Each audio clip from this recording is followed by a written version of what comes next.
Rabo shakata rabasaka patarabo shekete. Yesu Kristo ni Bwana. Lingine ni siri iliyojificha katika ushuhuda. Nazungumza kwa habari ya siri iliyojificha ndani ya ushuhuda. Yesu Kristo anasema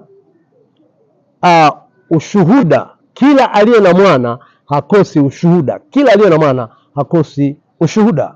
Ushuhuda una nguvu. Ushuhuda unasababisha adui yako ashindwe. Ushuhuda unamwaibisha adui yako, unamwaibisha aliyekuwa anakutesa. Baada ya kupata ushindi katika Kristo Yesu, umepona ugonjwa, usiogope kushuhudia. Umefanya biashara, umefanikiwa, usiache kushuhudia namna gani ulivyofanikiwa kwenye biashara, namna gani ulivyofanikiwa kwenye hiyo kazi, namna gani ulivyoweza kupata mafanikio, namna gani ulivyoweza kupata afya njema. Ni kwa sababu ndani yake umebeba ushuhuda wa Kristo. Na unapopata jambo la kumshuhudia Kristo, usione aibu kumshuhudia. Kwa nini? Ushuhuda unakupa stage nyingine kwenda, unaenda hatua nyingine ya utukufu zaidi unapomshuhudia. Ndio maana nasema hivi, aliye na mwana hakosi ushuhuda.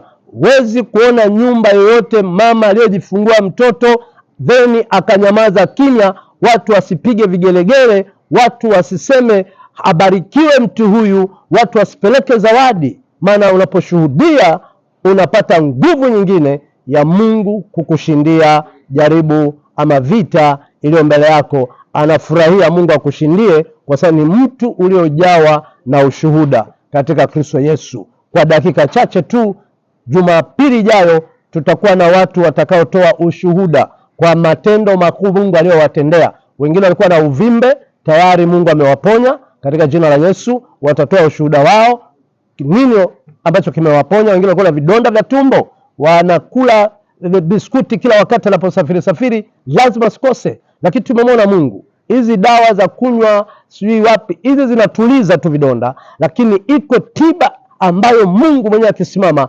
anakuponya kabisa. Utakunywa soda, utakula mboga zilizoungwa nyanya, chochote kile utaweza kukimeza, kwa sababu Bwana ataenda kuwafungua wengi wanaoumwa vidonda vya tumbo Jumapili ijayo. Karibu sana mahali hapa, nyumba ya maombi mjini mwa Daudi, katika jina la Yesu Kristo mwana wa Mungu leo hai.